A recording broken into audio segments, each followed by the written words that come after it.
lagi dengan saya Alicia Fauzia dengan nomor NIM 186220144 dari kelas P2 Akuntansi semester 6 Universitas Muhammadiyah Tangerang.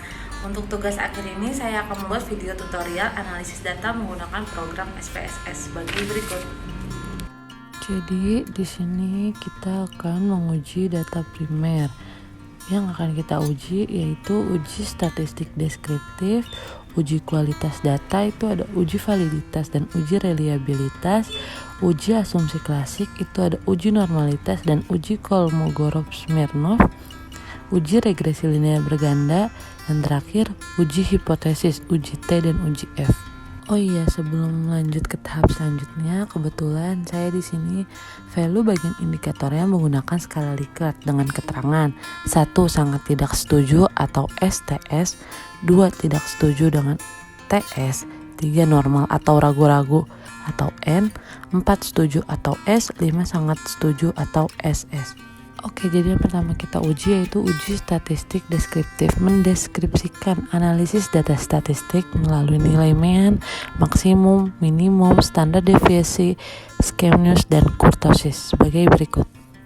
Langkah pertama kita siapkan aplikasi SPSS-nya terlebih dahulu, lalu kita buka data kita. Jadi di sini saya sudah menyiapkan hasil data primer yang akan saya uji, di mana ada 100 responden dan 2 variabel X dan 1 variabel Y.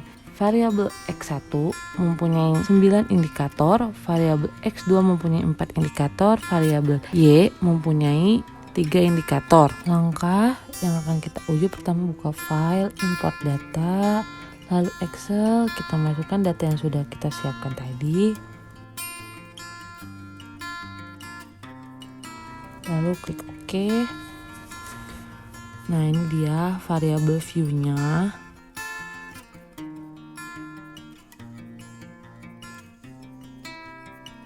Lalu kita clear saja bagian nomornya karena tidak terpakai ya teman-teman. Lalu kita ganti nominal totalnya ini, measure-nya kita ganti jadi scale. Jadi total per variabelnya kita ganti ya jadi scale.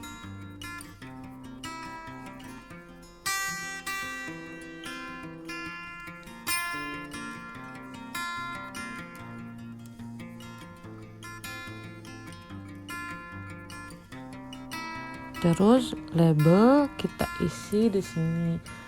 X1 itu harga, total X2 itu promosi, total Y itu kepuasan konsumen.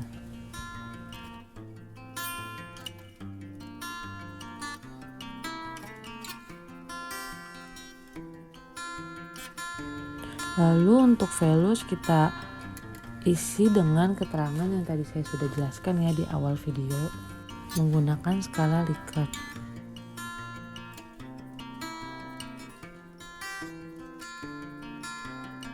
Satu, kita isi dengan STS. 2, kita isi dengan TS. 3, kita isi dengan N. 4, kita isi dengan S. 5, kita isi dengan SS. Lalu klik OK. Oh iya, jadi values-nya ini yang diisi hanya indikatornya saja ya. Lalu kita copy ke semua bagian indikator. Jadi untuk variabel kita tidak usah isi.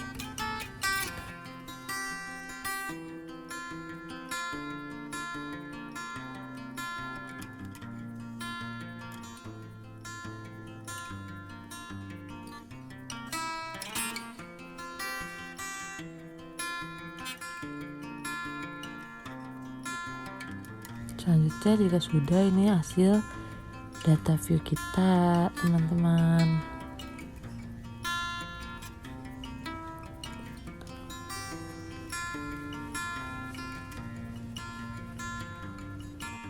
Jadi yang pertama kita uji yaitu statistik deskriptif. Kita buka analyze, lalu kita pilih deskriptif statistik, lalu pilih deskriptif.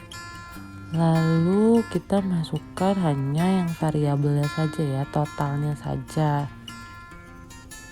untuk menentukan nilai MES, standar deviasi, minimum maksimum kurtosis skewness variabilis. Klik OK dan menghasilkan output seperti ini.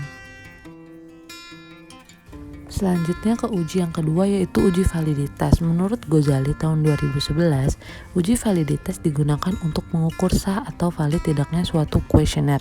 Suatu kuesioner dinyatakan valid ketika pertanyaan pada kuesioner mampu mengungkapkan sesuatu yang akan diukur oleh kuesioner tersebut. Tingkat validitas dapat diukur dengan membandingkan nilai R hitung dengan R tabel dengan ketentuan DF sama dengan N dikurang 2, di mana N adalah jumlah sampel. Kriteria untuk penilaian uji validitas adalah di mana R hitung lebih besar dari R tabel, maka pernyataan tersebut valid. Jika R hitung kurang dari R tabel, maka pernyataan tersebut tidak valid. Oke, jadi caranya kita buka analyze, lalu kita pilih correlate, terus pilih bivariate, lalu yang kita masukkan di sini itu per variabel ya teman-teman, lalu option jangan lupa, lalu kita klik OK, lalu menghasilkan correlation sebagai berikut. Lalu kita lakukan hal yang sama terhadap variabel-variabel yang lainnya.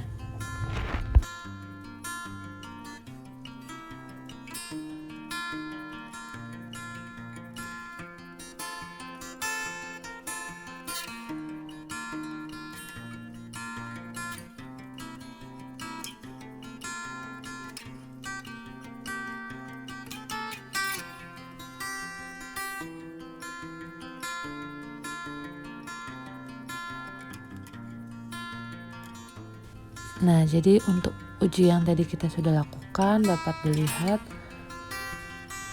nilai tersebut adalah nilai validitas butir pertanyaan. Butir pernyataan dianggap valid apabila nilai R hitung lebih besar dari R tabel. Perhitungan DF sama dengan N kurang 2. N itu jumlah responden kita itu udah 100 dikurang 2 sama dengan 98.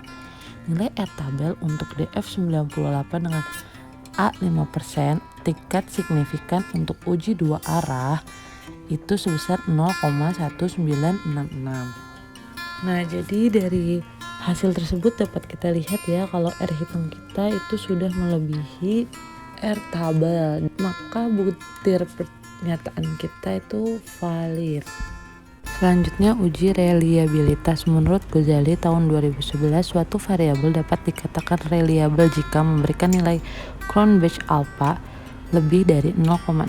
Dari tabel dapat dilihat nilai Cronbach alpha untuk setiap pernyataan lebih dari 0,6, maka dapat disimpulkan bahwa setiap pernyataan dalam kuesioner dapat dinyatakan reliable. Langkah-langkahnya yang pertama buka analyze, lalu scale, lalu reliability analyze. Lalu yang kita masukkan di sini adalah indikator per variabelnya saja. Klik statistik, pilih item dan scale if item delete, lalu continue, lalu OK. Nah, ini hasilnya.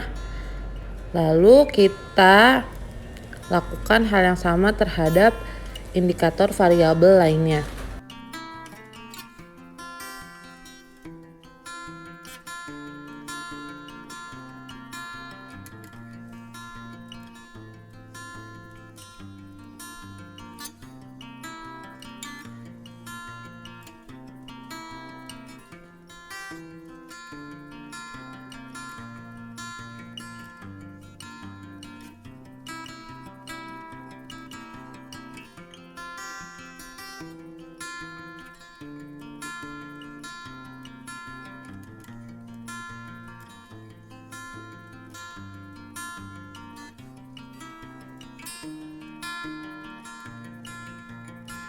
Jadi 3 ini hasil uji reliabilitasnya.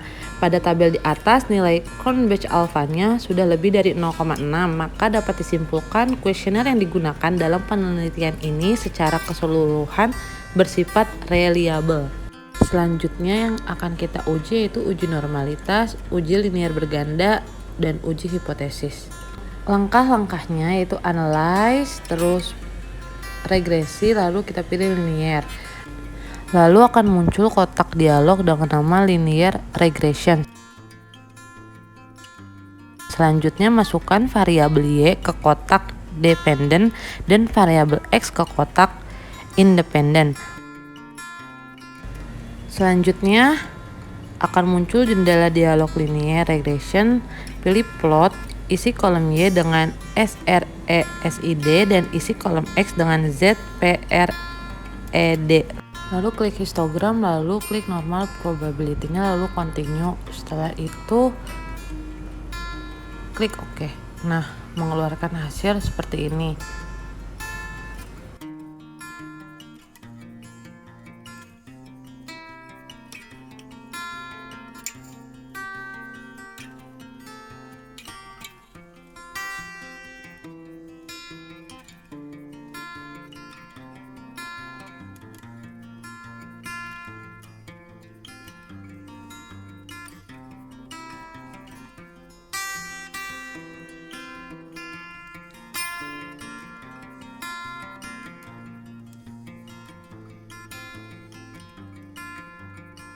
Yang pertama, uji normalitas. Uji normalitas untuk mengetahui apakah dalam model regresi, variabel pengganggu atau residual memiliki distribusi normal.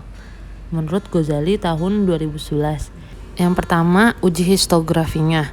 Nah, bisa dilihat kan, berdasarkan gambar grafik histografinya di atas dapat ditarik kesimpulan bahwa data berdistribusi normal. Hal ini dapat dilihat dari grafik histogram memberikan pola distribusi yang melenceng ke kanan atau membentuk pola seperti lonceng. Yang kedua, grafik plot. Berdasarkan gambar grafik di atas dapat ditarik kesimpulan bahwa data berdistribusi normal. Hal ini dapat dilihat dari titik-titik yang ada pada grafik p-plot mengikuti dan mendekati garis diagonal. Selanjutnya, uji linear berganda. Model regresi menganalisis pengaruh dari variabel dependen variabel bebas, yaitu harga X1 dan promosi X2 berpengaruh terhadap variabel terikat, yaitu kepuasan konsumen atau Y. Berdasarkan tabel di atas, kesimpulannya adalah apabila nilai signifikan lebih dari 0,05 maka tidak terjadi heteroskedastisitas. Tampak bahwa semua variabel independen di atas mengalami gejala heteroskedastisitas. Selanjutnya, uji hipotesis. Dasar pengambilan keputusannya adalah menurut Ghazali tahun 2011 dengan membandingkan nilai T hitung dengan T tabel. 2. Dengan menggunakan angka probabilitas signifikan. Cara baca di kolom T dan sigma.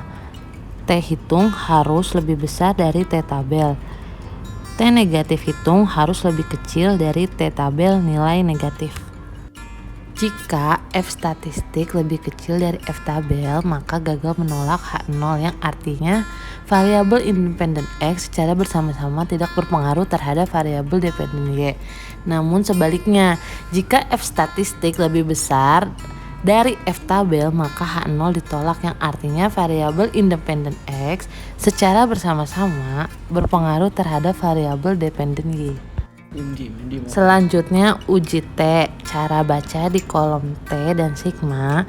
T hitung harus lebih besar dari T tabel, nilai positif. T negatif harus lebih kecil dari T tabel. Hasil uji T menjelaskan signifikan pengaruh variabel bebas secara parsial terhadap variabel terikat. Hipotesis dalam uji T adalah sebagai berikut. Jika nilai T statistik lebih kecil dari T tabel, maka gagal menolak H0 yang artinya variabel independen X secara parsial tidak berpengaruh terhadap variabel dependen Y.